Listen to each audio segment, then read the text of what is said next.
Hi guys, how's it going? So today I'm going to be reading a very short story. This one's called My Kid's Dog by Ron Hansen. Read by me, Jordan Barclay, because I want to. Alright, let's dive in. My Kid's Dog.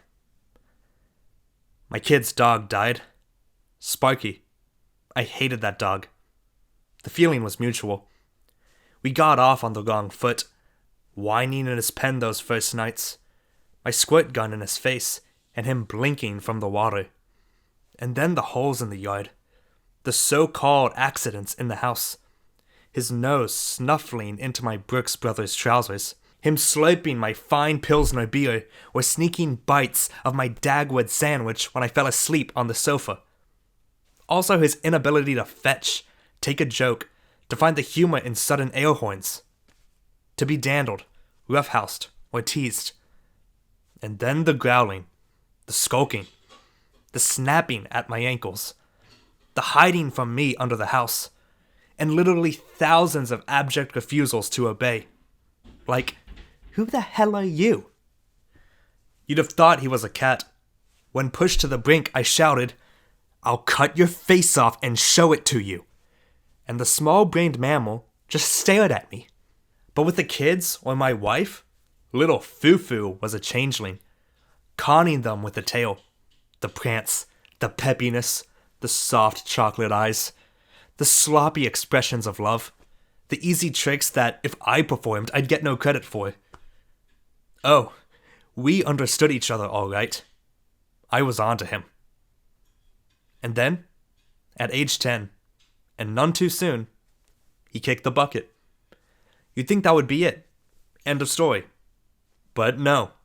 He had to get even. Those who have tears, prepare to shed them. I was futzing with the hinges on the front yard gate on a Saturday afternoon.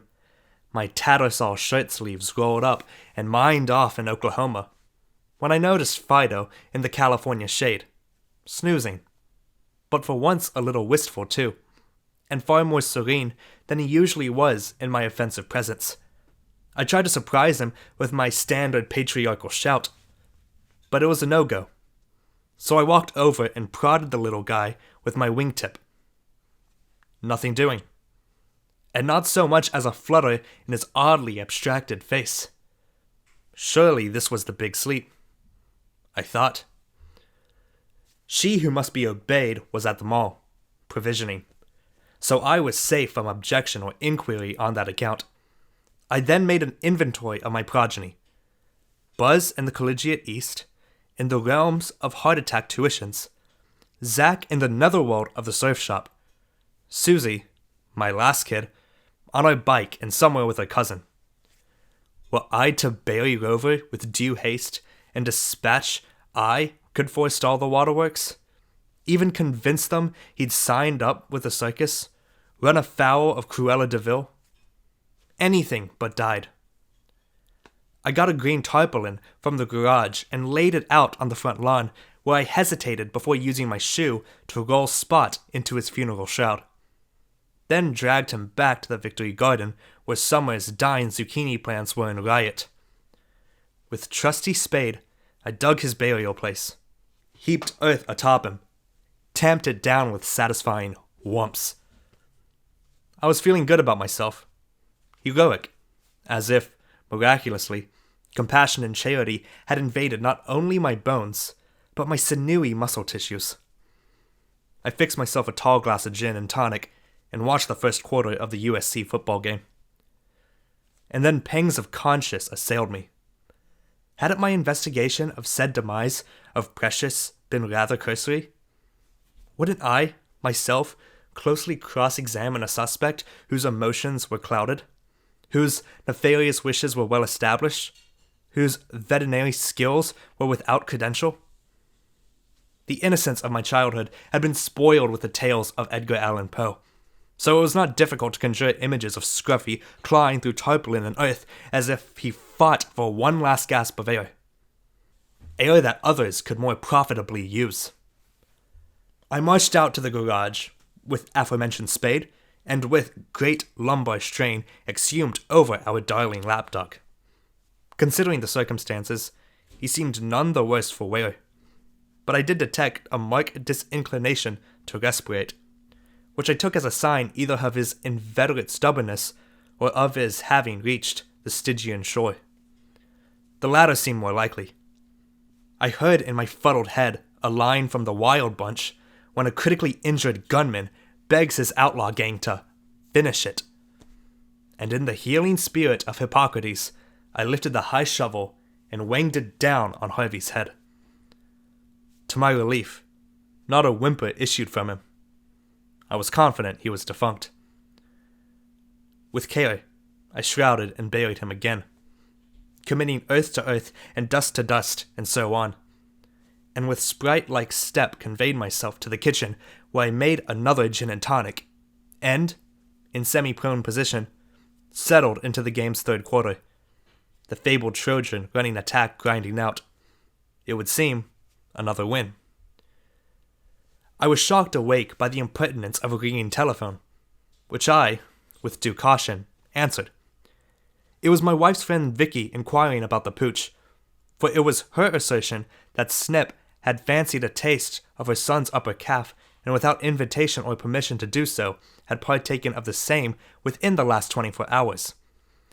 Even while I was wondering what toxicity lurked in the child's leg, and to what extent the poison was culpably responsible for our adored pet's actionable extinction, a loss we would feel for our lifetimes, Vicky insisted that I have the dog checked out by a vet to ascertain if he has rabies.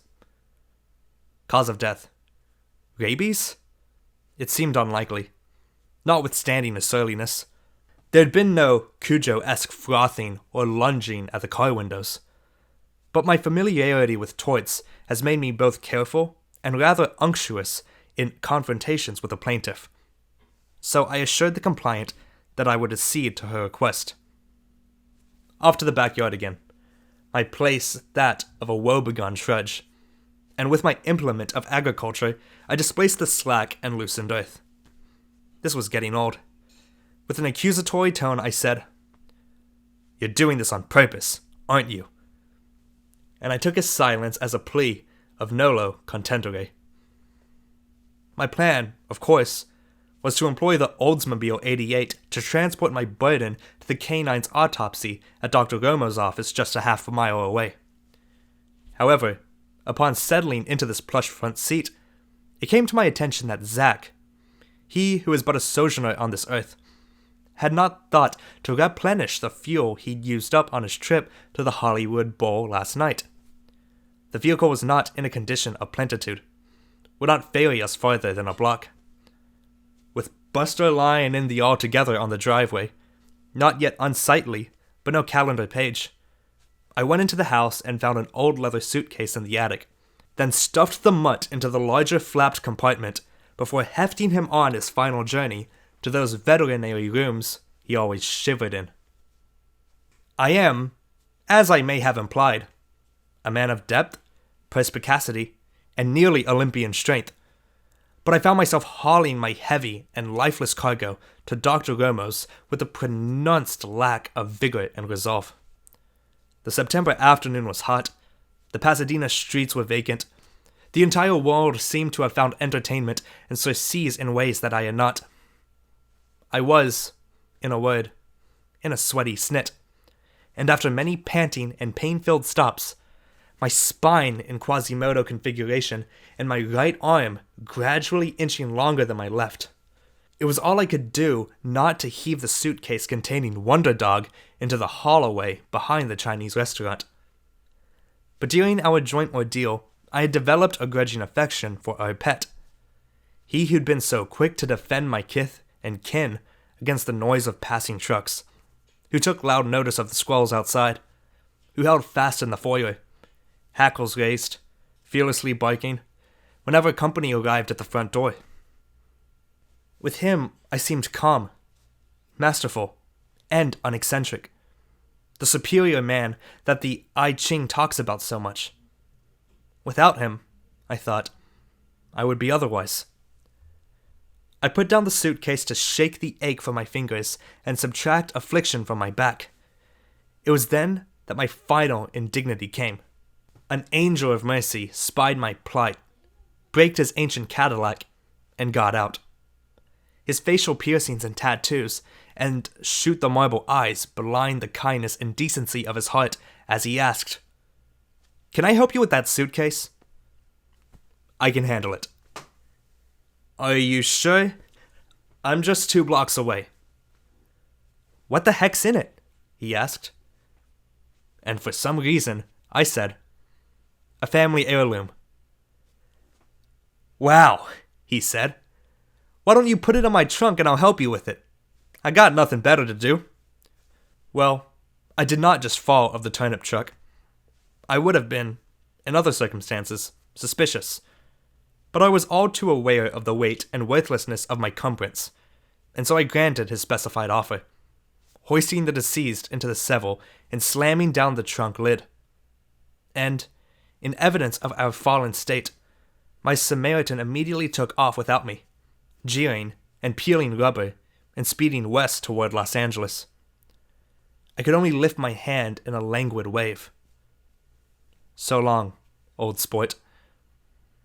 Our world being the location of penance and recrimination, it was only right that my last kid should pedal up to me on a bike just then and ask, "Daddy, what are you doing here?"